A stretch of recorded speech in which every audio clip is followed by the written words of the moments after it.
그게 네 돈이냐? 내 아들 돈이지. 기생충 애미한테 뭘 배웠겠어. 시어머니가 제 뺨을 후려치면서 한 말입니다. 3년 동안 새벽마다 전단지 쿠폰 오려가면서 한 푼 두 푼 모은 270만 원으로 평생 해외 한 번 못 나가본 친정엄마 여행 하나 보내드렸더니 돌아온 건 뺨짝 소리하고 기생충 소리였어요. 근데요, 진짜 웃긴 건 그 시어머니가 아들 이름으로 슬쩍 받은 대출 1,500만 원, 누가 갚고 있었는지도 모르고 저한테 그 소리를 했다는 거예요. 저는 그날 밤 지갑에 12만 원만 넣고 빈손으로 현관문을 닫았습니다. 일주일 뒤 그 사실을 알게 된 시어머니가 어떻게 됐는지 끝까지 들어보시면 아마 속이 뻥 뚫리실 겁니다. 새벽 5시 반 알람이 울리기 전에 저절로 눈이 떠졌습니다. 결혼 7년 차에 접어드니 몸이 먼저 시간을 기억하더군요. 저는 이불을 걷어내고 부엌으로 향했습니다. 밥솥 예약을 확인하고 된장찌개 냄비를 불 위에 올렸습니다. 성우가 출근 전에 밥 한 끼는 먹여보내야 했으니까요. 지글거리는 소리 사이로 옆방에서 성우의 코 고는 소리가 희미하게 들려왔죠. 반찬통을 꺼내 어젯밤 만들어둔 멸치볶음을 덜고 냉장고에서 김치를 꺼내 접시에 담는 동안 시계는 5시 58분을 가리키고 있었습니다. 밥상을 차려놓고 나서 식탁 위에 놓인 약통을 열었습니다. 시어머니 금자의 혈압약 2알을 작은 종이컵에 담아 물컵 옆에 놓아두는 것까지가 매일 아침의 첫 번째 순서였죠. 그 다음은 휴대폰을 꺼내 관리비 자동이체 내역을 확인하고 성호 보험료가 제대로 빠져나갔는지 살피는 일이었습니다. 이 모든 게 너무 자연스러워서 저조차도 이걸 노동이라고 생각해 본 적이 없었습니다. 그냥 아침이었고 그냥 하루의 시작이었으니까요. 성우는 중소기업 과장으로 월급 380만 원을 받아왔습니다. 적지 않은 돈이라고 생각할 수 있겠지만 시어머니 용돈 50만 원, 시댁 경조사비, 성우 보험료 차 할부금을 빼고 나면 실제로 생활비에 쓸 수 있는 돈은 늘 빠듯했죠. 거기에 하나 더 있었습니다. 결혼 초에 금자가 성우 이름으로 받은 1,500만 원짜리 대출이요. 그 원리금 15만 원을 매달 제가 생활비 통장에서 뺏어 갚고 있었는데 성우도 금자도 그 사실을 몰랐습니다. 마트 전단지 할인 품목을 외우고 쿠폰을 모으고 한 달을 설계하듯 사는 게 제 일상이었습니다. 결혼 7년 동안 아이가 없었습니다. 금자는 명절마다 똑같은 말을 꺼냈죠. 금자가 제 배를 훑어보며 혀를 찼습니다. 배가 왜 이리 깜깜하냐? 김신의 핏줄이 원래 그런 거 아니냐? 저는 고개를 숙이고 반찬을 집으며 대답하지 않았습니다. 실제로는 성호의 문제로 자연 임신이 어렵다는 진단을 받았지만 금자에게 아들 문제라고 말할 수는 없었죠. 그 침묵을 7년간 제가 혼자 삼켜왔습니다. 그렇게 3년을 아끼고 또 아껴서 모은 돈이 있었습니다. 결혼 전 제 개인 적금 잔액에다 생활비 절약분을 합쳐 따로 모아둔 270만 원이었죠. 저는 그 돈으로 친정어머니 수님에게 동남아 패키지 여행을 선물하기로 마음먹었습니다. 수님은 제가 어릴 때 아버지가 돌아가신 뒤로 분식집에서 새벽부터 밤까지 일하며 저를 대학까지 보내준 사람이었거든요. 단 한 번도 해외에 나가본 적 없는 사람이었습니다. 여행사에서 일정을 확정하고 수님에게 전화를 걸었습니다. 엄마, 다음 달에 베트남 가. 내가 다 알아봤어. 전화기 너머로 한참 동안 아무 소리도 들리지 않았습니다. 그 돈이면 네가 옷이나 한 벌 사입지. 수님의 목소리가 떨리고 있었습니다. 저는 괜히 코끝이 시큰해지면서도 억지로 밝은 목소리를 냈죠. 엄마가 다녀와야 나도 기분이 좋다니까. 그냥 가. 전화를 끊고 돌아서는데 거실 소파에서 TV를 보던 금자의 얼굴이 눈에 들어왔습니다. 금자는 리모컨을 쥔 채 저를 똑바로 쳐다보고 있었는데 그 표정이 돌처럼 굳어 있었습니다. 저는 순간 가슴이 철렁했지만 아무 말 없이 부엌으로 들어갔습니다. 저녁 식사 자리였습니다. 퇴근한 성우가 넥타이를 풀고 자리에 앉자마자 금자가 수저를 내려놓으며 저를 노려봤습니다. 야, 이거 사. 저는 국그릇을 놓다가 손이 멈췄습니다. 네가 살림 미천 빼돌려서 제 애미 해외여행 보낸다며. 이 집의 시어미는 한 번도 여행 못 가봤는데. 금자의 목소리가 식탁 위를 짓눌렀습니다. 저는 숟가락을 내려놓고 두 손을 무릎 위에 올렸습니다. 어머니, 그건 제가 3년간 생활비 아껴서 모은 돈이에요. 성우 월급에서 따로 뺀 건 한 푼도 없습니다. 최대한 차분하게 말했습니다. 하지만 금자는 제 말이 끝나기도 전에 밥상을 손바닥으로 내리쳤죠. 생활비가 네 돈이냐? 그게 다 내 아들이 벌어온 돈이지. 국물이 튀어 식탁보에 얼룩이 번졌습니다. 저는 성우를 바라봤습니다. 성우는 젓가락을 내려놓고 한쪽 눈을 질끈 감으며 입을 열었습니다. 하은아, 엄마 말도 일리가 있지 않냐? 그 정도면 차라리 우리끼리 어디 가든가. 저는 성우의 얼굴을 물끄러미 들여다봤습니다. 제가 매일 새벽에 일어나 밥을 짓고 빨래를 널고 양말을 뒤집어 빨았던 그 시간에 대해서 이 사람은 단 한 번도 생각해 본 적이 없구나 싶었습니다. 금자가 벌떡 일어나 부엌으로 갔습니다. 냉장고 문에 붙여둔 여행 일정표를 뜯어내더니 제 얼굴 앞으로 가져와 양손으로 찢었습니다. 종이 조각이 바닥에 흩어졌습니다. 기생충 애미한테 뭘 배웠겠어? 시집살이를 이따위로 하냐? 기생충? 그 단어가 고막 안쪽에 박히는 순간 눈앞이 하얗게 번졌습니다. 저는 바닥에 떨어진 일정표 조각들을 내려다보다가 천천히 고개를 들어 금자를 바라봤습니다. 금자가 한 발짝 다가서며 제 턱 아래로 손가락을 들이밀었습니다. 이거 사, 눈을 어디다 뜨고. 금자의 손바닥이 제 왼쪽 뺨을 후려쳤습니다. 턱이 돌아가고 귀가 울렸습니다. 저는 고개가 꺾인 채로 성우 쪽을 봤습니다. 성우는 고개를 숙이고 있었습니다. 밥풀 하나가 식탁 위에서 굴러가는 것을 멍하니 보고 있는 것 같았죠. 그 침묵이 뺨을 맞은 것보다 더 아팠습니다. 뺨에 남은 열기가 식기도 전에 금자가 식탁 의자를 끌어당기며 다시 앉았습니다.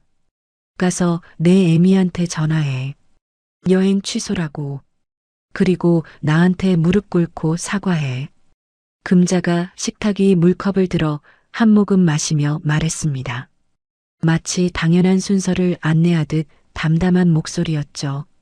성우가 고개를 숙인 채 밥알을 손가락으로 굴리며 중얼거렸습니다. 하은아, 일단 엄마한테 죄송하다고 해. 그래야 더 안 커지니까.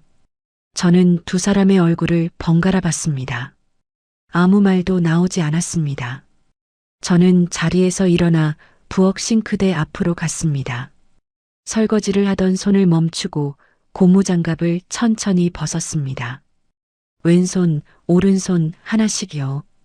고무장갑을 싱크대 옆에 내려놓는 순간 7년간 이 집에서 벗겨왔던 것들이 머릿속을 스쳤습니다. 제 자격증, 제 커리어, 제 이름. 전부 벗기고 나니 남은 게 고무장갑을 낀 손뿐이었다는 생각이 들었죠. 저는 침실로 들어가 옷장을 열었습니다. 캐리어도 가방도 꺼내지 않았습니다. 지갑과 휴대폰, 신분증만 주머니에 넣었습니다. 지갑을 열어보니 비상금으로 넣어둔 현금 12만 원이 있었죠. 저는 그것만 확인하고 현관으로 걸어 나갔습니다. 금자가 소파에서 몸을 돌리며 소리쳤습니다. 어딜 가려고. 도망치면 다 네 잘못 인정하는 거야. 저는 뒤돌아보지 않았습니다. 현관문을 닫았습니다. 잠금 장치가 찰칵 소리를 내며 걸렸죠. 엘리베이터 안에서 왼쪽 뺨을 손으로 매만졌습니다. 손가락 끝에 뜨거운 감촉이 전해졌죠. 1층 로비에 내려서 유리문에 비친 제 얼굴을 봤습니다. 왼쪽 볼에 손바닥 자국이 붉게 올라와 있었습니다. 저는 휴대폰 카메라를 켜서 뺨을 찍었습니다.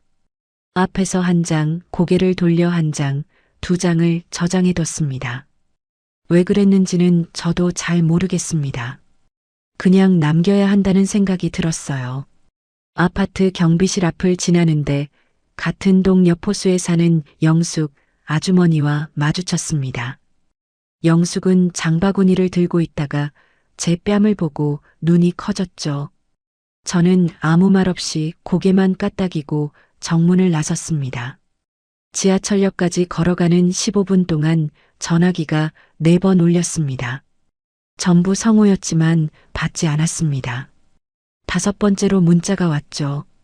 어디 가서 머리 좀 식히고 와. 내일 아침에 얘기하자. 저는 화면을 한참 들여다봤습니다. 아내가 뺨을 맞고 빈손으로 집을 나선 상황을 이 사람은 머리 식히기로 정리하고 있었습니다. 지하철 막차를 탔습니다. 어디로 가야겠다는 계획 같은 건 없었습니다. 한 번도 가본 적 없는 역에서 내렸고 개찰구를 나오니 골목 안쪽으로 고시원 간판이 보였습니다. 저는 주저하지 않고 문을 열었습니다. 카운터에 앉아있던 중년 남자가 올려다봤습니다. 방 있어요? 네. 1인실 35만 원이에요. 저는 신분증을 내밀며 말했습니다. 지금 12만 원밖에 없는데 나머지는 3일 안에 입금해도 될까요? 남자가 제 얼굴을 한번 훑어보더니 고개를 끄덕였습니다. 아마 제 뺨에 남아있는 자국을 봤을 겁니다. 묻지 않아줘서 고마웠죠. 좁은 방이었습니다. 한평 남짓한 공간에 딱딱한 매트리스 하나, 작은 선반 하나, 벽에 붙은 거울 하나가 전부였습니다. 저는 매트리스 위에 앉았다가 다리에 힘이 풀려서 그대로 옆으로 누웠습니다. 천장에 붙은 형광등 불빛을 바라봤습니다. 제가 이 집을 나옴으로써 수님의 여행이 지켜지는 건지 아니면 더 큰 일의 시작인 건지 알 수 없었습니다. 하지만 확실한 게 하나 있었죠. 그 집에서 한 발자국도 못 움직이던 제가 지금 여기까지 왔다는 거요. 등줄기가 서늘하면서도 이상하게 가슴 한쪽이 후련했습니다. 다음 날 아침 고시원 공용 화장실 거울 앞에 섰습니다. 왼쪽 뺨에 붓기는 빠졌지만 퍼렇게 멍이 들어 있었죠. 저는 근처 편의점 화장품 코너에서 파운데이션 하나를 사서 그 위를 덮었습니다. 거울에 비친 제 얼굴을 보다가 문득 한 이름이 떠올랐습니다. 결혼 전에 다니던 한성회계법인이요. 전화를 건 건 용기라기보다 살아남아야 한다는 본능이었습니다. 번호를 누르고 신호가 가는 동안 심장이 목구멍까지 올라오는 것 같았죠. 한성회계법인입니다. 저 혹시 박 전무님 아직 계신가요? 김하은이라고 하면 아실 거예요. 잠시 후 연결이 됐습니다. 김하은 회계사? 이게 얼마만이야? 박 전무의 목소리를 듣는 순간 코끝이 찡했습니다. 7년 전 퇴사할 때 언제든 돌아오라고 했던 사람이었거든요. 전무님 혹시 자리 있으면 면접 한 번만 봐주실 수 있을까요? 면접이야 언제든 보지. 근데 보수교육은 이수했어? 아직이요. 등록이 말소된 상태인데 주말에 바로 신청하겠습니다. 그래, 일단 날 잡자. 연락 줄게. 전화를 끊고 나서 두 손을 무릎 위에 올렸습니다. 손끝이 미세하게 떨리고 있었죠. 고시원 방으로 돌아온 뒤 수님에게 전화를 걸까 말까 한참을 고민했습니다. 결국 걸지 않았습니다. 지금 제 목소리를 들으면 수님이 바로 눈치챌 게 분명했거든요. 눈치를 채면 수님은 여행을 취소할 거고 여행을 취소하면 금자가 이긴 셈이 되니까요. 저는 휴대폰을 매트리스 옆에 내려놓고 천장을 올려다봤습니다. 형광등 불빛이 어젯밤과 똑같이 하얗게 내려오고 있었죠. 고시원 생활 5일째였습니다. 주말 이틀 동안 한국공인회계사회 보수교육 온라인 과정을 신청해서 첫 번째 과정을 마쳤죠. 좁은 방 매트리스 위에 엎드려서 휴대폰으로 강의를 듣고 공용 화장실에 다녀와서 또 듣고 그렇게 꼬박 이틀을 보냈습니다. 면접 날 아침 고시원 근처 세탁소에서 3,000원을 주고 달인 블라우스를 입었습니다. 거울 앞에 서니 뺨에 멍은 파운데이션으로 겨우 가려지는 정도였고 블라우스 깃이 약간 누렇게 변색돼 있었지만 다른 옷이 없었습니다. 빈손으로 나왔으니까요. 한성회계법인 로비에 들어서는 순간 다리가 멈췄습니다. 7년 전에 매일 드나들던 곳인데 낯선 건물에 처음 온 것처럼 심장이 뛰었죠. 박 전무의 사무실 문을 노크하고 들어갔습니다. 박 전무는 7년 전보다 머리가 많이 휘어져 있었는데 저를 보자마자 자리에서 일어나며 웃었습니다. 김하은 회계사, 얼굴은 하나도 안 변했네. 저는 허리를 숙여 인사하며 입꼬리를 올렸지만 속으로는 얼굴이 안 변한 게 아니라 멍을 화장으로 덮은 거라는 생각이 스쳤습니다. 면접이라기보다는 복직 상담에 가까운 40분이었습니다. 박 전무는 보수교육 이수만 확인되면 바로 출근할 수 있다고 했죠. 수습 3개월 동안은 정규직 급여의 80%야. 세전 340만 원 정도 되는데 괜찮겠어? 감사합니다, 전무님. 보수교육 남은 과정은 다음 주말까지 마치겠습니다. 그래. 그럼 열흘 뒤에 출근하는 걸로 잡자.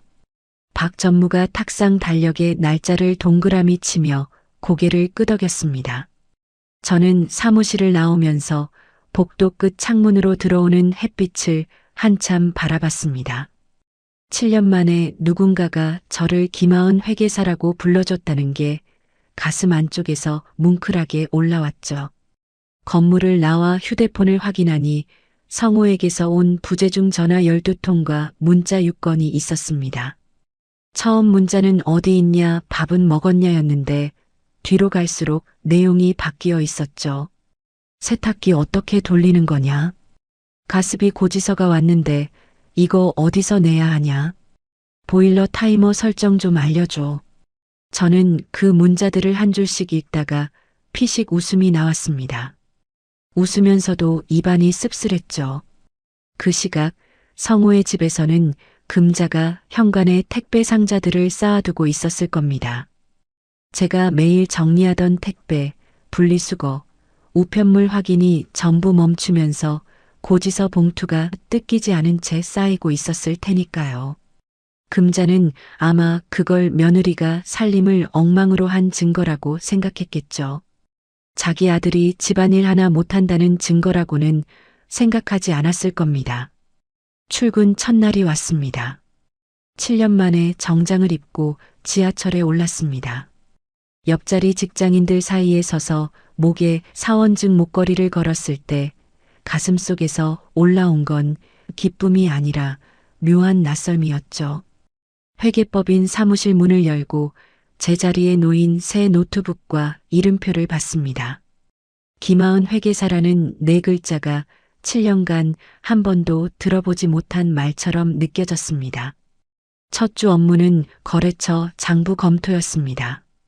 모니터 앞에 앉아 숫자를 읽고 항목별로 나누고 대조하는 작업을 시작하니 손이 기억하고 있었습니다.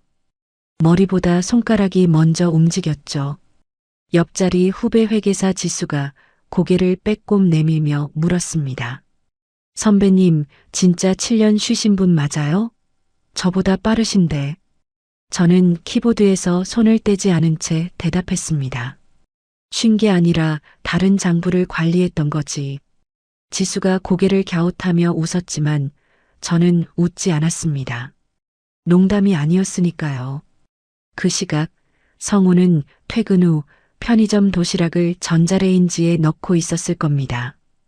제가 관리하던 생활비 통장에는 8만 원만 남아 있었고 카드 명세서에는 자동이체 실패 알림이 4건이나 찍혀 있었을 테니까요. 성우는 그제서야 매달 380만 원을 벌면서도 실제로 이 집을 돌려온 사람이 누구였는지 어렴풋이 알아가고 있었겠죠. 첫 월급을 받기 전까지 고시원비를 버텨야 했기 때문에 점심은 편의점 삼각김밥 하나로 때웠습니다.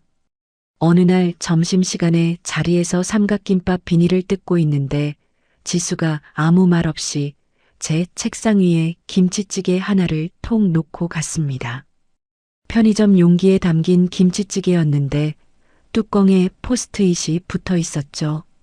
선배님, 이거 하나 더 샀는데 드세요. 저는 그 포스트잇을 한참 들여다보다가 눈시울이 뜨거워져서 화장실로 갔습니다. 세면대에 물을 틀고 얼굴을 씻었습니다. 거울에 비친 눈이 벌겋게 부어 있었지만 다시 자리로 돌아가 김치찌개 뚜껑을 열었죠. 고시원으로 돌아온 어느 저녁 수님에게서 전화가 왔습니다. 하은아, 여행 출발이 다음 주인데 엄마 여권 사진이 영 마음에 안 든다. 다시 찍을까? 들뜬 목소리였습니다. 저는 울음을 꾹 눌러 삼키며 대답했죠. 엄마, 그냥 그것 써. 잘 나왔어. 그래, 눈이 좀 작게 나온 것 같아서. 괜찮다니까. 원래 엄마 눈이 그렇잖아. 수님이 전화 너머로 낄낄 웃었습니다. 저는 그 웃음소리를 들으며 입술을 꽉 깨물었죠. 전화를 끊고 나서 좁은 방 벽에 이마를 대고 한참을 소리 없이 울었습니다.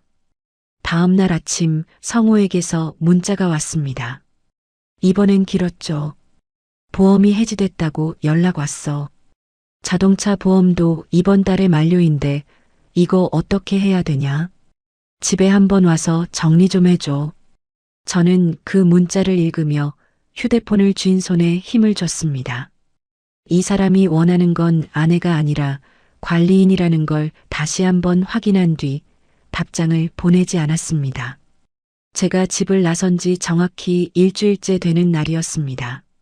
그날 있었던 일은 나중에 성우의 입을 통해 듣게 됐죠. 성우는 퇴근 후 아파트 1층 우편함을 열었는데 건강보험 체납 통지서와 관리비 연체 경고문이 동시에 들어 있었다고 합니다. 관리비는 3개월치가 밀려 있었는데 사실 그건 제가 떠나기 전에 이미 2달을 아껴서 다음 달에 한꺼번에 낼 계획이었던 금액이었죠. 성우는 그런 사정을 알 리가 없었습니다. 저는 언제나 혼자서 계산하고 혼자서 조율하고 혼자서 해결했으니까요. 성우가 통지서 2장을 손에 쥐고 현관문을 열었을 때 현관에는 뜯지 않은 택배 상자 4개가 쌓여 있었다고 합니다. 제가 매일 정리하던 것들이었죠. 택배, 분리수거, 우편물 확인, 고지서 정리. 제가 사라지니 그 모든 게 멈춰버린 겁니다. 성우가 거실로 들어가 통지서를 금자 앞에 펼치며 말했습니다. 엄마, 관리비가 3개월이나 밀렸어. 보험도 체납이라고 통지서가 왔고, 금자가 소파에서 TV를 보다가 리모컨으로 소리를 줄이며 혀를 찼습니다. 그러니까 그년이 살림을 얼마나 못했으면 이 꼴이냐. 금자는 여전히 같은 말을 하고 있었습니다. 하지만 성우는 평소 같으면 어머니 말에 고개를 끄덕였을 텐데 이번에는 끄덕이지 않았다고 합니다. 싱크대에 쌓인 일주일치 그릇들, 인덕션 위에 눌어붙은 라면, 국물 자국, 세탁기 안에서 쉰내 나는 빨래 더미. 그것들이 소리 없이 제 빈자리를 증명하고 있었으니까요. 같은 날 오후 성우는 난생 처음 은행에 직접 갔습니다. 자기 이름으로 된 대출 내역을 조회한 거죠. 3년 전 금자가 사업자금이라며 성우 이름으로 받게 한 1,500만 원짜리 대출 말입니다. 성우가 창구 직원에게 조회를 요청하고 서류를 받아들었는데 잔액이 650만 원으로 줄어 있었습니다. 성우가 서류를 한 줄씩 읽어 내려갔습니다. 매달 자동이체로 빠져나간 원리금 상환 내역이 찍혀 있었는데 출금 계좌가 제가 관리하던 생활비 통장이었죠. 제 이름으로 된 통장도 아니고 성우 월급이 들어오는 급여 통장도 아니고 제가 매달 쪼개고 아껴서 운영하던 그 생활비 통장에서 15만 원씩 빠져나가고 있었던 겁니다. 3년 동안 한 달도 빠지지 않고요. 성우는 은행 창구 앞 의자에서 한참을 멍하니 앉아 있었다고 합니다. 서류를 쥔 손에 힘이 들어가 종이 모서리가 구겨졌다고 하더군요. 집에 돌아온 성우가 금자에게 말했습니다. 엄마. 금자가 TV에서 눈을 떼지 않은 채 대답했습니다. 뭐? 그 1,500만 원 대출 있잖아. 그게 왜? 성우가 서류를 테이블 위에 내려놓으며 금자의 눈을 똑바로 봤습니다. 하은이가 갚고 있었어. 매달 생활비에서 빼서. 금자가 천천히 고개를 돌렸습니다. 얼굴에서 혈색이 빠지는 게 눈에 보일 정도였다고 합니다. 금자가 리모컨을 소파 쿠션 위에 내려놓으며 입을 열었습니다. 그럴 리가 없다. 그건 네 월급에서 나간 거지. 내 월급 통장이 아니야, 엄마. 하은이가 관리하던 생활비 통장이라고. 성우가 서류를 집어서 금자 앞으로 밀었습니다. 출금 계좌번호, 날짜, 금액이 한 줄 한 줄 선명하게 찍혀 있었죠. 금자는 서류를 들어 올려 눈 가까이 가져갔습니다. 읽는 동안 손가락이 미세하게 떨리고 있었다고 합니다. 금자가 서류를 내려놓았습니다. 아무 말도 하지 못했죠. 반박할 수가 없었을 겁니다. 숫자는 거짓말을 하지 않으니까요. 제가 7년간 만져온 숫자들이 그랬던 것처럼요. 금자는 서류를 내려다보다가 갑자기 왼쪽 가슴을 움켜쥐었습니다. 소파에 그대로 주저앉으며 얼굴이 하얗게 질렸고 입술이 파르르 떨리기 시작했죠. 엄마, 엄마 괜찮아? 성우가 소파로 달려갔을 때 금자는 숨을 몰아쉬면서 몸을 웅크렸습니다. 눈동자가 풀리고 입 주위로 하얀 거품이 올라왔습니다. 금자는 그대로 옆으로 쓰러졌죠. 성우가 주머니에서 휴대폰을 꺼내 119를 눌렀는데 손이 떨려서 번호를 3번이나 잘못 눌렀다고 합니다. 4번째에 겨우 연결이 됐고 성우는 떨리는 목소리로 주소를 불렀죠. 구급차가 도착해서 금자를 실어갔습니다. 응급실에서 의사가 성우에게 설명했습니다. 심한 스트레스로 숨을 너무 빠르게 몰아쉬면서 혈압이 갑자기 올라간 겁니다. 목숨이 위험한 건 아닌데 당분간 안정이 필요합니다. 성우는 응급실 복도 플라스틱 의자에 앉았습니다. 형광등 불빛 아래에서 휴대폰을 꺼내 제 번호를 눌렀죠. 신호가 갔지만 저는 받지 않았습니다. 성우가 음성 메시지를 남겼습니다. 하은아, 엄마가 쓰러졌어. 지금 병원이야. 제발 전화 좀 받아줘. 성우의 목소리가 갈라져 있었다고 나중에 음성 메시지를 들었을 때 알 수 있었습니다. 저는 그 시각 회계법인에서 야근을 하고 있었습니다. 거래처 장부를 검토하다가 휴대폰 알림이 울려서 음성 메시지를 재생했죠. 성우의 목소리가 귀에 들어오는 동안 키보드 위에 올려놓은 손이 멈췄습니다. 엄마가 쓰러졌다. 그 말이 머릿속에서 맴돌았습니다. 수화기를 다시 들까 말까 한참을 망설였습니다. 손가락이 화면 위에서 성우의 이름 위를 맴돌았죠. 하지만 누르지 않았습니다. 제가 전화를 걸면 다시 그 집의 궤도로 빨려 들어갈 게 분명했으니까요. 금자가 쓰러진 건 제가 떠나서가 아니었습니다.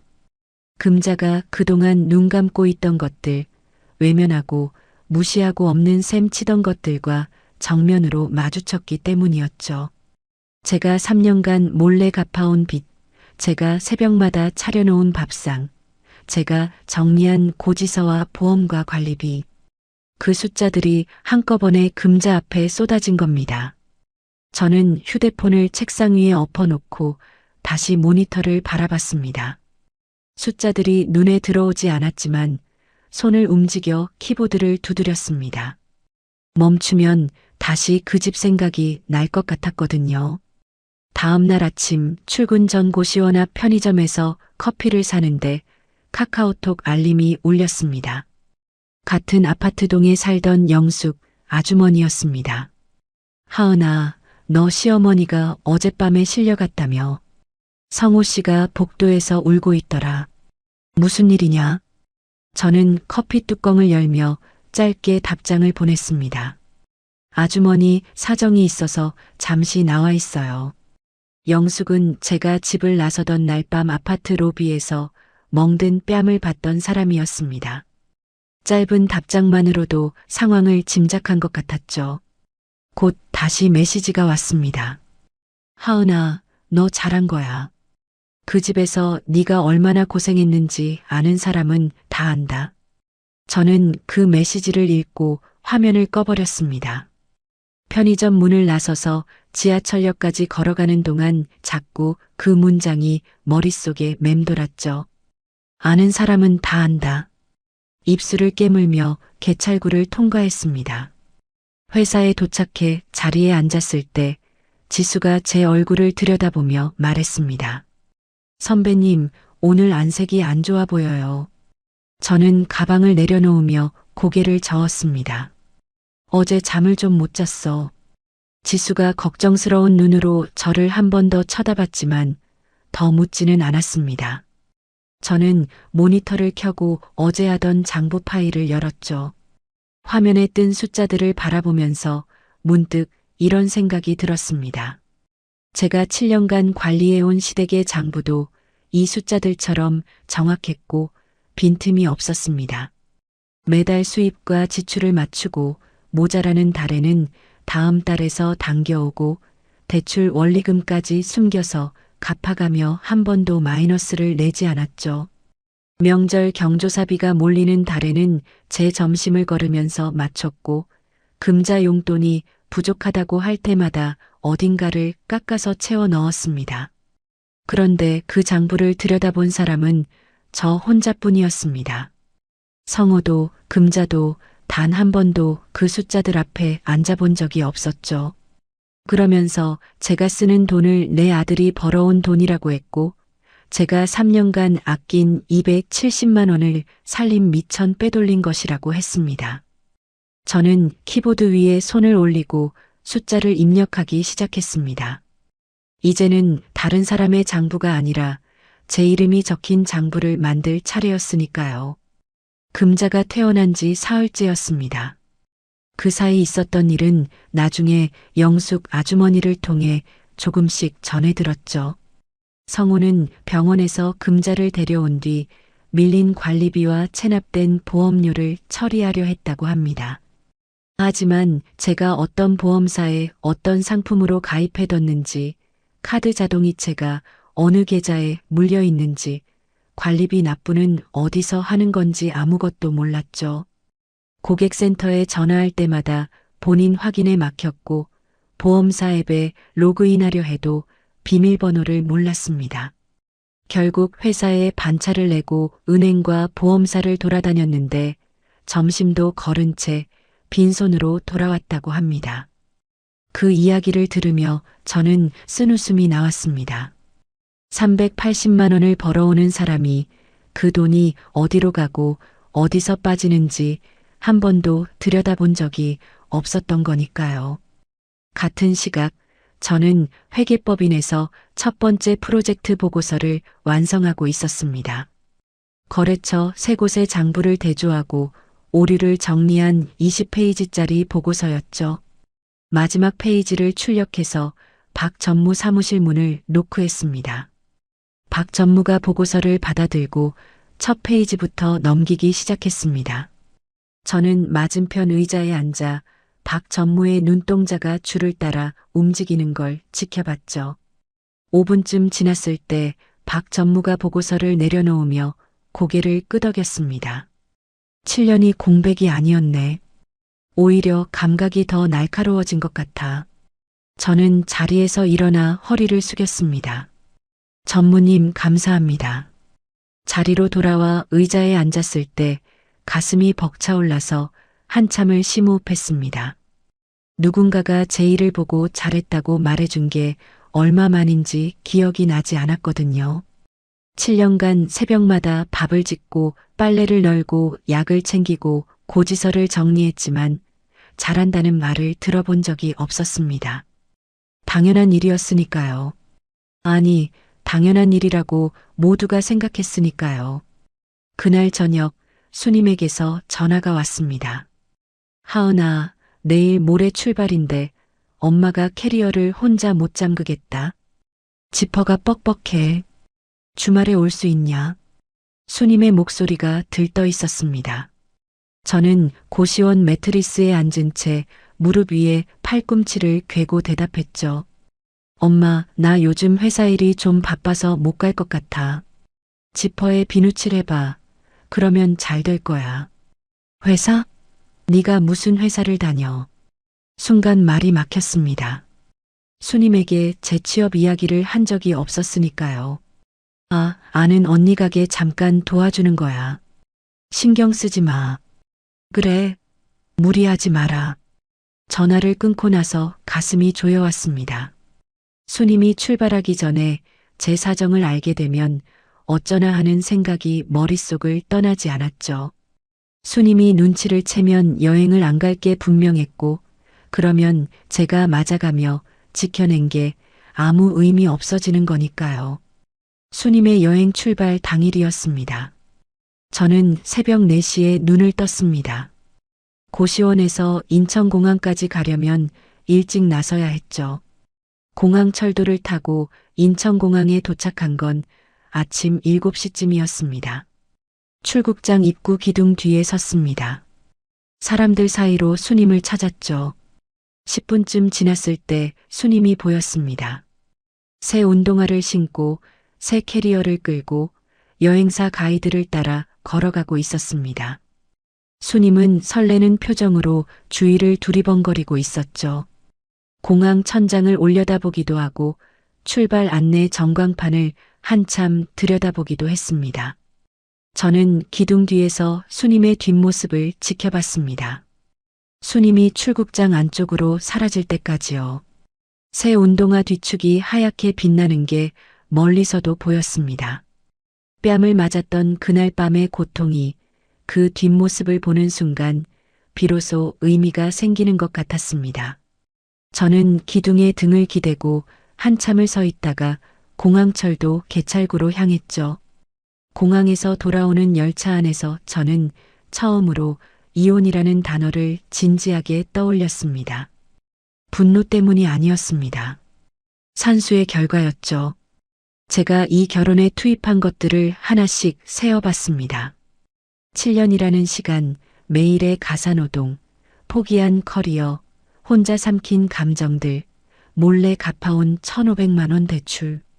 그리고 제가 돌려받은 것도 세어봤죠.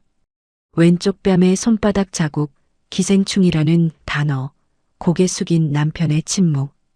이걸 대조해보면 적자가 너무 컸습니다. 복구가 안 되는 수준이었죠. 그 시각 성우의 집에서는 금자가 처음으로 부엌에 들어갔다고 합니다. 라면을 끓이려고 했는데 인덕션 터치 패널 조작법을 몰라서 한참을 헤맸다고 하더군요. 제가 늘 쓰던 냄비가 어디 있는지도 국자가 어느 서랍에 들어있는지도 몰랐던 거죠. 결국 전기포트에 물을 끓여 컵라면을 말아먹으며 식탁에 혼자 앉아 오래도록 아무 말도 하지 않았다고 합니다. 7년간 누군가가 차려주는 밥만 먹었던 사람이 처음으로 자기 손으로 끼니를 해결한 거였죠. 컵라면 하나로요. 다음 날 점심시간 저는 휴대폰으로 법률 상담 앱을 열었습니다. 이혼 전문 변호사를 검색해서 최 변호사라는 분에게 상담을 신청했죠. 상황을 간략히 적어보냈더니 내용이 복잡하니 직접 만나서 상담하는 게 좋겠다는 답변이 왔습니다. 저는 퇴근 후 시간으로 예약을 잡았습니다. 3일 뒤 퇴근 후 최 변호사 사무실을 찾아갔습니다. 사무실은 지하철역 근처 오피스텔 7층에 있었고 최 변호사는 안경을 쓴 40대 중반의 여성이었습니다. 저는 의자에 앉아 1시간 동안 이야기했습니다. 시어머니의 폭언, 뺨, 남편의 침묵, 빈손으로 나온 것, 대출 상환 내역까지 전부요. 최 변호사는 메모를 하며 듣더니 펜을 내려놓고 말했습니다. 시어머니가 때린 건 폭행이에요. 뺨 사진을 찍어두셨다고 했죠? 그거 증거로 쓸 수 있습니다. 이혼 사유는 충분하고요. 생활비에서 아낀 돈은요? 그건 제 돈이 맞는 건가요? 부부가 같이 생활하면서 아낀 돈이면 공동 노력의 결과로 볼 수 있어요. 김하은 씨 몫으로 인정받을 수 있는 부분이 있습니다. 저는 그 말을 들으며 의자 팔걸이를 쥔 손에 힘을 줬습니다. 법이 제 편이 될 수도 있다는 생각을 처음으로 해봤거든요. 7년간 제 편은 아무도 없었으니까요. 상담을 마치고 사무실을 나오는 길에 성호에게서 문자가 왔습니다. 이번에는 이전과 어조가 확연히 달랐죠. 하은아, 내가 그동안 너한테 얼마나 못했는지 이제야 알 것 같다. 한 번만 만나서 이야기하자. 저는 엘리베이터 안에서 화면을 3분쯤 바라봤습니다. 그리고 답장을 보냈죠. 만나서 할 이야기는 없어. 근데 정리할 건 있으니까 주말에 시간 맞추자. 고시원으로 돌아온 저는 좁은 책상 위에 노트를 펴고 이혼에 필요한 서류 목록을 하나씩 적기 시작했습니다. 혼인관계 증명서, 재산 목록, 시댁빚 갚은 내역, 뺨 사진과 날짜 기록. 한 줄 한 줄 적어 내려가면서 이런 생각이 들었죠. 이게 제가 마지막으로 정리하는 시댁의 장부라는 거요. 주말 오후 성우와 집 근처 카페에서 만났습니다. 제가 고른 자리는 구석 쪽 2인 테이블이었죠. 창가 쪽은 사람이 많았고 저는 누군가에게 보이고 싶지 않았습니다. 성우가 카페 문을 열고 들어왔을 때 저는 아메리카노를 한 모금 마시다가 고개를 들었습니다. 약 2주 만에 본 성우의 얼굴에 수염이 덥수룩하게 나 있었고 양복 소매에 누런 얼룩이 묻어 있었죠. 라면 국물인 것 같았습니다. 그 모습을 보는 순간 제 안에서 올라온 건 연민이 아니었습니다. 이 사람은 나 없이 라면, 국물도 제대로 못 닦는구나 하는 냉정한 확인이었죠. 성우가 맞은편 의자를 끌어당겨 앉으며 입을 열었습니다. 하은아, 그날 엄마 편 든 거 잘못했어. 내가 진작 막았어야 했는데. 성우가 물컵을 잡았다 놓았다 하며 말했습니다. 저는 커피잔을 내려놓고 성우의 눈을 바라봤죠. 성우 씨. 성우의 손이 멈췄습니다. 저는 7년간 이 사람을 여보라고 불렀습니다. 아침에 밥 차려놓고 여보 일어나, 퇴근하면 여보 밥 먹어, 잠들기 전에 여보 잘 자. 그 호칭을 오늘 처음으로 바꿨죠. 나 사과 받으러 온 거 아니야. 저는 가방에서 서류 봉투를 꺼내 테이블 위에 올려놓았습니다. 성우가 봉투를 바라보며 손을 뻗지 않았죠. 열어봐. 성우가 봉투 입구를 뜯고 안에 든 서류를 꺼냈습니다. 첫 장을 읽는 성우의 눈동자가 멈추는 게 보였죠.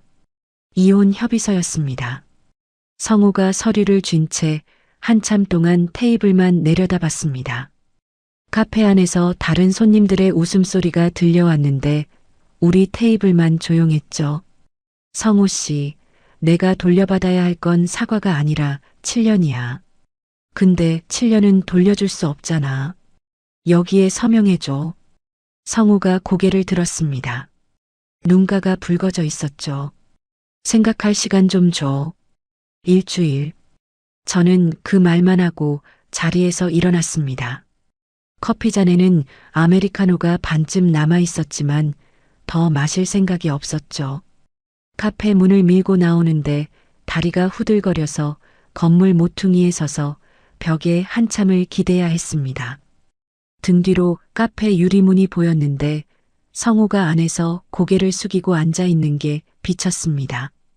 마음 한구석에서는 성우가 쫓아나와서 울먹이며 다시 시작하자고 말해주길 바랐던 건지 아니면 깔끔하게 서명해주길 바랐던 건지 저 자신도 구분이 되지 않았습니다. 그 혼란 자체가 7년의 무게였죠. 이틀 뒤 수님이 베트남 여행에서 돌아왔습니다.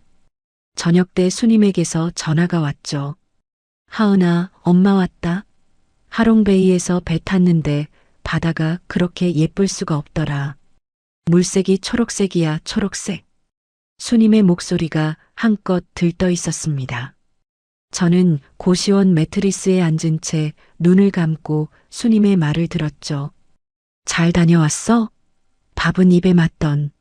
맞다마다. 쌀국수가 그렇게 맛있는 줄 몰랐어. 엄마도 분식집에 쌀국수 넣어볼까? 저는 피식 웃으며 대답했습니다. 엄마 분식집의 쌀국수는 좀 안 맞지 않아. 수님이 깔깔 웃다가 갑자기 말을 멈췄습니다. 전화기 너머로 3초쯤 침묵이 흘렀죠. 근데 하은아, 너 목소리가 왜 그러냐? 무슨 일 있는 거 아니냐? 심장이 쿵 내려앉았습니다. 수님은 제 목소리만 듣고도 알아채는 사람이었으니까요.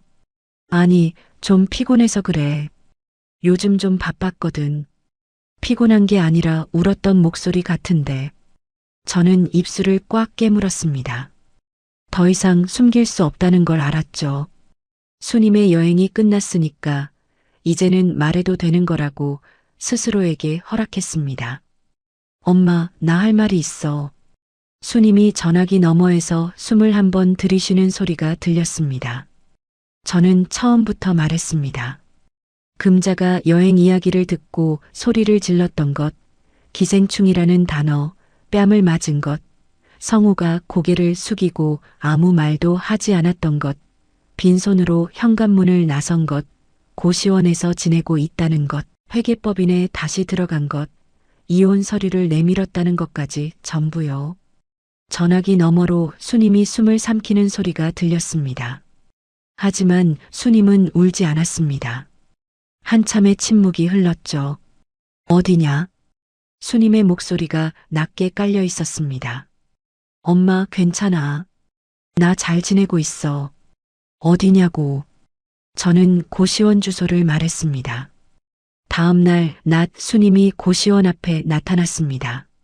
아침 장사를 동네 이모에게 맡기고 왔다고 했죠. 베트남에서 사온 면 모자를 쓰고 시장 가방 하나를 들고 있었습니다. 수님이 좁은 고시원 방을 한번 둘러봤습니다. 한평 남짓한 공간, 딱딱한 매트리스, 작은 선반, 벽에 붙은 거울. 수님의 시선이 방 안을 천천히 훑었지만 아무 말도 하지 않았죠.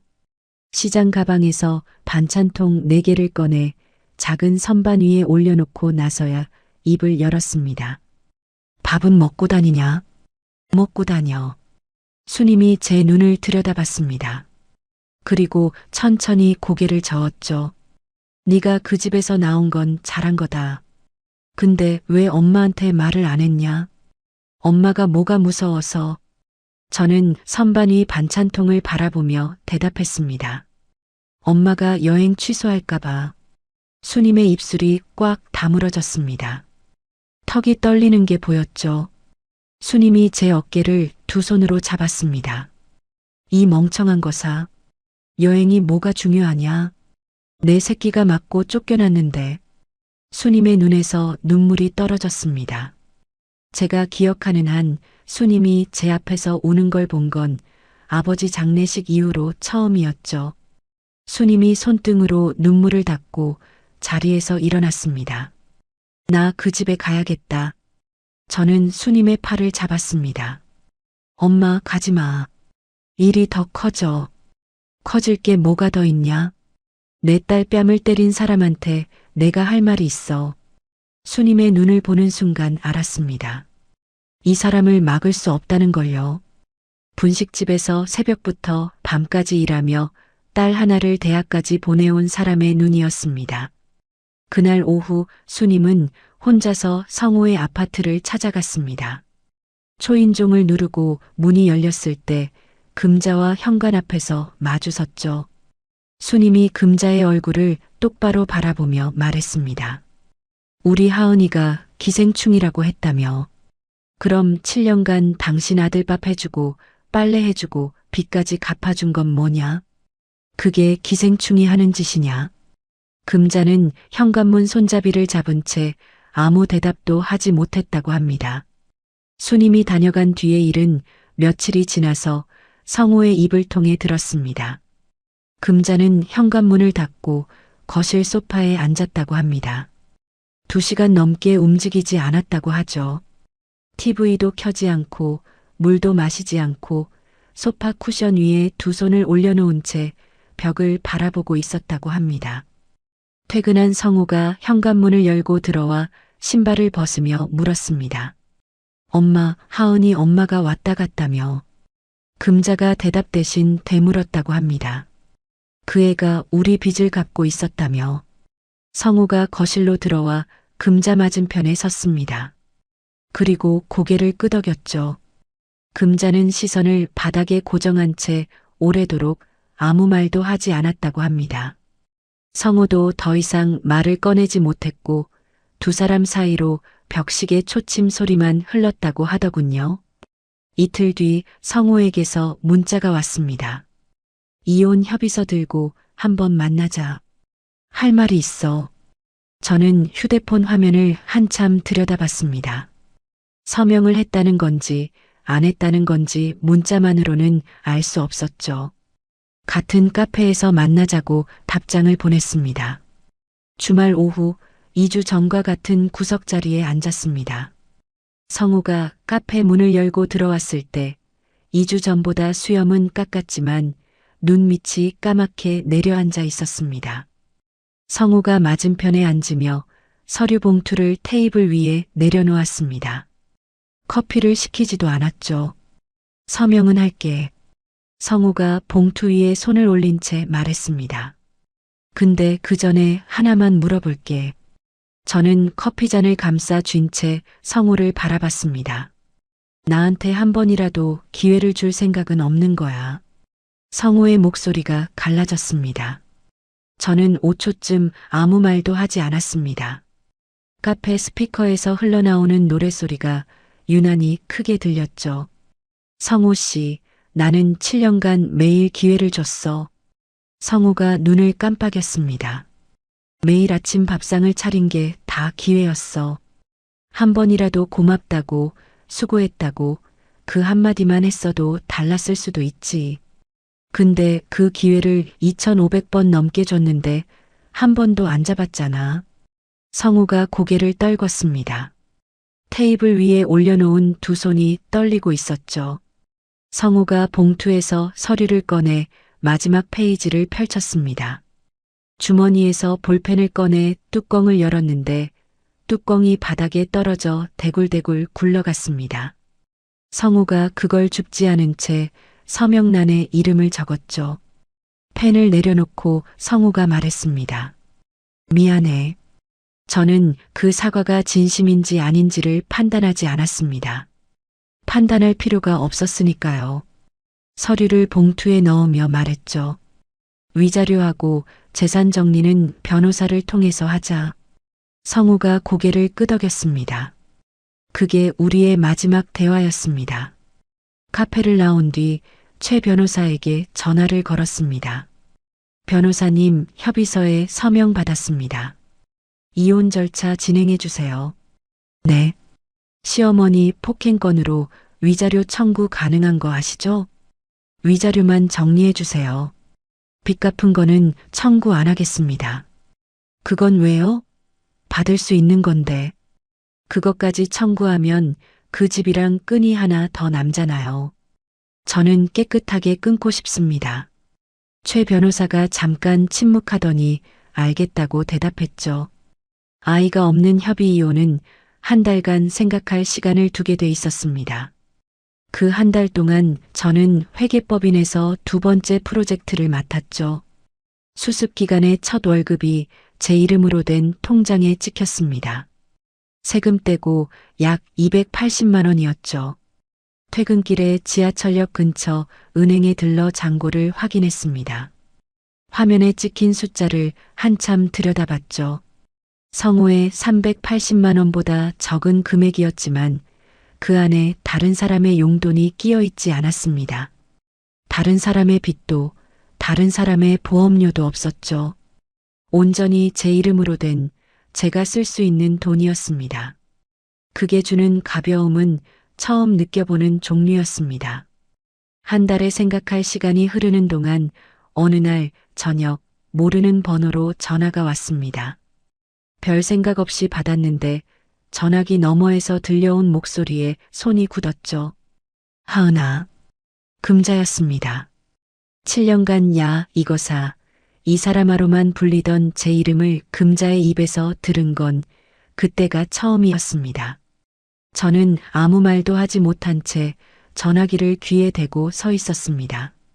내가 그날 손을 올린 건 금자가 말을 시작했다가 멈췄습니다.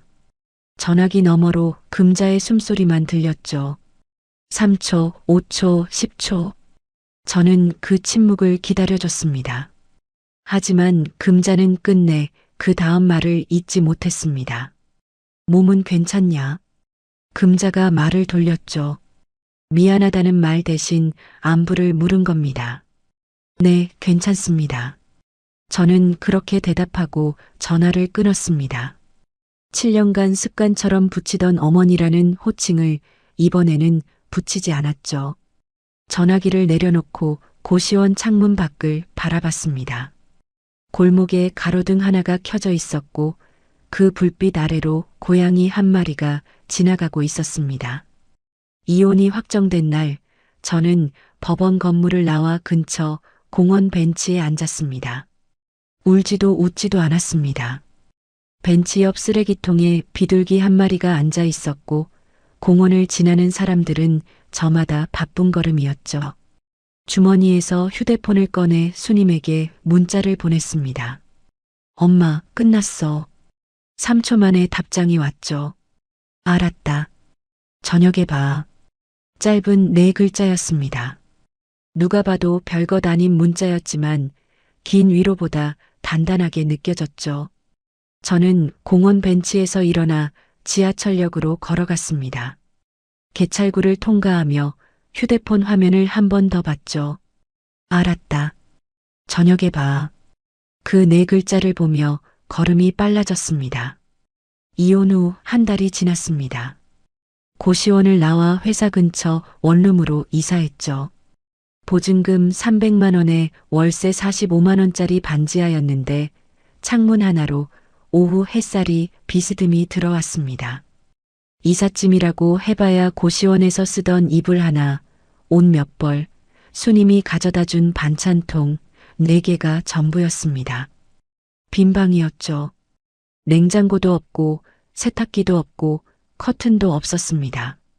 하지만 그 빈 방이 7년간 살았던 시댁의 넓은 아파트보다 숨쉬기가 편했습니다.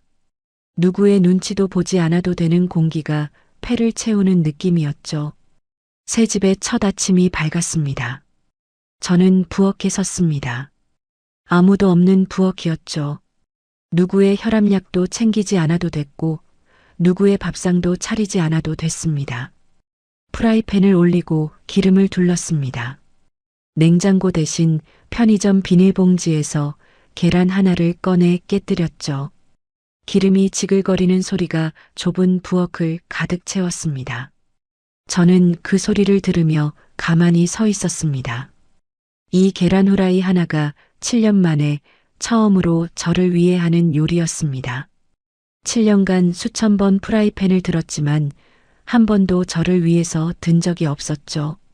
계란 후라이 하나에 이렇게 오래 걸린 사람도 드물 거라는 생각에 혼자 피식 웃음이 나왔습니다. 접시에 계란 후라이를 담고 밥 한 공기를 떠서 식탁 아닌 좁은 싱크대 옆 선반에 놓았습니다.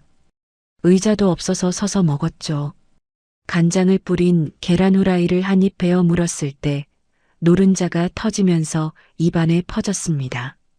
맛있었습니다. 대단한 요리가 아니었는데 맛있었죠. 출근길 회사 엘리베이터에서 지수와 마주쳤습니다. 지수가 제 얼굴을 보더니 고개를 갸웃했죠. 선배님, 요즘 표정이 달라지신 것 같아요. 그래. 저는 그렇게만 대답하고 사무실로 들어갔습니다.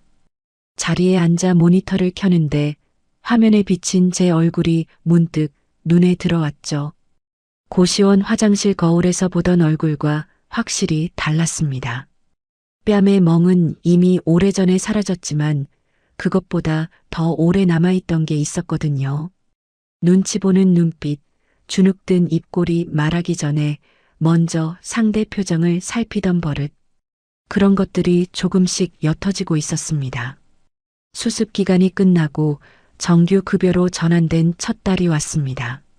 세금 떼고 약 330만 원이 통장에 찍혔죠. 퇴근 후 편의점에서 우유를 사다가 휴대폰 뱅킹을 열어 잔고를 확인했습니다. 아직 수님과 같이 여행을 갈 만큼 넉넉하지는 않았지만 매달 한 줄씩 늘어나는 숫자를 보며 마음속으로 정했습니다. 다음 여행은 내가 직접 같이 가겠다고요. 누구의 눈치도 보지 않고 누구의 허락도 필요 없는 내 돈으로 가는 여행이요.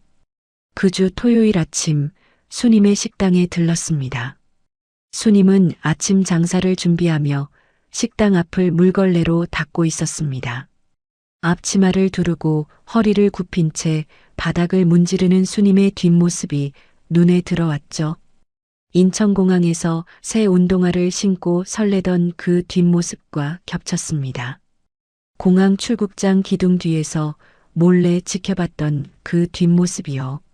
저는 문 앞에 서서 수님의 등을 바라보며 처음으로 확신할 수 있었습니다. 엄마에게 여행을 보내드린 게 잘한 일이었다고요. 그 여행 때문에 시작된 모든 일이 후회가 아니라 자부심이라고요. 수님이 걸레질을 하다가 고개를 돌렸습니다. 왔냐? 밥은? 안 먹었어. 들어와. 저는 식당 안으로 들어가 늘 앉던 구석 테이블에 앉았습니다. 수님은 걸레를 양동이에 넣고 손을 씻더니 부엌으로 들어갔죠. 가스 불 켜는 소리가 났고 냉장고 문 여닫는 소리가 났고 된장 푸는 냄새가 식당 안으로 번졌습니다. 수님은 여전히 딸 앞에서 울지 않는 사람이었습니다. 대신 국을 끓이고 밥을 퍼서 내 앞에 놓는 것으로 하고 싶은 말을 전부 대신하는 사람이었죠. 수님이 된장찌개 뚝배기를 제 앞에 놓으며 말했습니다. 천천히 먹어라. 저는 숟가락을 들고 국물을 한 모금 떠서 입에 넣었습니다. 뜨거웠습니다. 혀끝이 얼얼했지만 삼켰죠. 그 맛은 결혼 전에도 어릴 때도 언제나 같은 맛이었습니다. 된장의 짠맛과 두부의 부드러움과 파의 아린 향이 똑같았죠. 세상이 다 변해도 이 된장찌개만은 변하지 않는다는 게 숟가락을 쥔 손을 떨리게 만들었습니다. 저는 밥을 먹다가 숟가락을 내려놓았습니다. 두 손으로 얼굴을 감쌌죠. 울음이 터졌습니다. 7년간 참았던 울음이었습니다. 뺨을 맞고도 참았고 고시원 천장을 바라보며도 참았고 법원에서 도장을 찍으면서도 참았죠. 그 전부가 한꺼번에 쏟아졌습니다. 식당 안에 제 울음소리가 퍼졌는데 수님은 맞은편에 앉아 저를 가만히 바라봤습니다. 등을 두드리지도 않았고 괜찮다고 말하지도 않았습니다. 울어. 울고 밥 먹자. 수님이 그렇게만 말했죠. 한참을 울었습니다. 눈물이 턱을 타고 흘러 식탁 위에 떨어졌습니다. 코를 훌쩍이며 손등으로 눈물을 닦고 다시 숟가락을 들었죠. 수님이 제 얼굴을 들여다보며 물었습니다. 됐냐? 됐어. 수님이 그제야 입꼬리를 올리며 웃었습니다. 다 됐으면 국 더 줄까? 저는 그 웃음을 보며 알았습니다. 비싼 비행기 표가 아니어도 됐다는 걸요. 엄마가 끓인 된장찌개 한 그릇이 제가 돌아갈 곳이 있다는 증거였으니까요. 저는 코를 한 번 더 훌쩍이고 고개를 끄덕였습니다. 응, 더 줘. 수님이 뚝배기를 들고 부엌으로 갔습니다. 저는 수님의 등을 바라보며 밥을 한 숟가락 떴죠. 식당을 나서는데 수님이 뒤에서 말했습니다. 하은아, 저녁에도 와라. 저는 뒤돌아서 대답했습니다. 응. 걸음을 옮겼습니다. 주머니 속 휴대폰에는 다음 달 급여일까지의 예산을 정리한 메모가 들어 있었고 해외여행은 아직 가지 못했지만 제 통장에는 다시 한 줄씩 숫자가 쌓이고 있었습니다. 이번에는 누구의 눈치도 보지 않는 돈이었죠. 시청자 여러분, 오늘 이야기를 듣고 어떤 생각이 떠오르셨나요? 7년 동안 새벽마다 일어나 밥을 짓고 남몰래 시댁비까지 갚아온 하은이가 돌려받은 건 뺨 한 대와 기생충이라는 말뿐이었습니다. 하지만 하은이는 무너지지 않았죠. 지갑에 12만 원만 넣고 빈손으로 나와서 자기 이름 석자로 다시 일어섰고 끝까지 엄마의 여행을 지켜냈습니다. 며느리가 떠나고 나서야 인덕션 하나 못 켜고 컵라면을 말아 먹던 시어머니, 세탁기 돌리는 법도 몰라서 문자를 보내던 남편. 결국 자기들이 무시했던 사람이 얼마나 큰 사람이었는지 뒤늦게야 깨달았지만 이미 돌이킬 수 없었습니다. 당연하게 받아온 것들이 사실은 누군가의 희생이었다는 걸 그 사람이 떠나고 나서야 알게 되는 건 참 슬픈 일이죠. 하은이는 이제 누구의 눈치도 보지 않는 자기만의 부엌에서 자기를 위한 계란 후라이를 부치며 살고 있습니다. 그리고 다음 여행은 엄마를 보내드리는 게 아니라 엄마와 함께 가겠다고 마음먹었죠. 혹시 지금 이 영상을 보시면서 하은 씨의 마음이 내 이야기 같다고 느끼신 분이 계시다면 댓글로 한 줄만 남겨주시겠어요? 그 한 줄이 같은 마음을 가진 누군가에게 큰 위로가 될 수 있으니까요. 오늘도 영상 끝까지 함께 해주셔서 감사합니다.